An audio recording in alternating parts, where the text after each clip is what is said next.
जय श्री जगन्नाथ। आज कन्या राशि व्यक्ति विशेष विषय किसी उपस्थापना करुच्ची।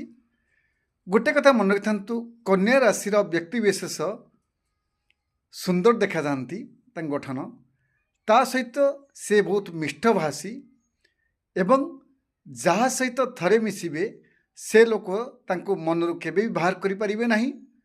ता सहित कन्या राशि माने एते भल स्वभावर से माने जदि खाद्य बढ़ाई जदि जड़े लोक आसी मिछरे कांदिकी भी कहीदे कि सतरे आसी कहीदे कि मुझे खाइने मत भोक करुच्ची मत गंटे खाइबा दियो से खाइबा दे दियंती।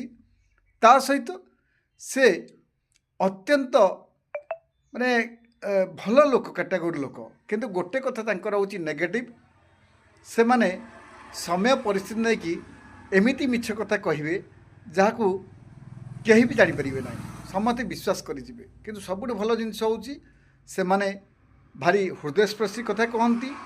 जेमिति लोक हंतु तांको कथार से माने मोटिवेशन कर दियंती। ता सहित अत्यंत मिष्टभाषी आउ सबुबले मन रखिथांतु कन्या राशि व्यक्ति विशेष समस्त को अति आपणार कर दियंती। बेले बेले समय परिस्थिति नहीं कि एमिति समय परिस्थिति आसीबो जे जेतेबेले जड़े तांको किए धोखा देला ना तांको जीवन में से मुह को अनेबे ना।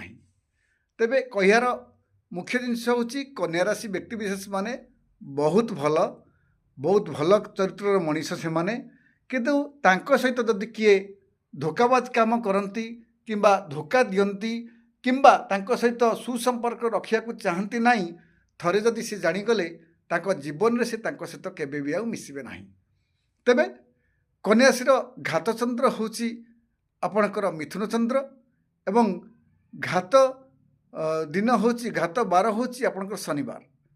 तेबे कन्या राशि व्यक्ति विशेष मान को गोटे साधारण उपदेश दौची आपण बुध महाग्रह बीज मंत्र पाठ करंतु। ओं बुंग बुधाय नम दैनिक जदि 108 बार पाठ कर बहुत भल कथा।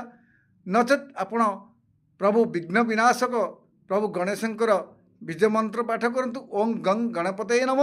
ता सहित प्रत्येक बुधवार दिवस रे आपण दुब को नहीं गणेश को अर्पण करंतु। ता सहित किछि अरुआ चाउल मध्य अर्पण करंतु।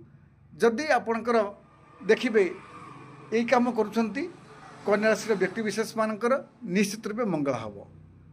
आउ कन्या राशि सबुठ भल जिनस होची जे से माने अत्यंत मिष्टभाषी समस्त कथारे मोटिवेशन कर दे पारंती। और सब दृष्टि देखला बेलू कन्या राशि माने भल स्वभाव रहुची। जय श्री जगन्नाथ, जय महाकाल।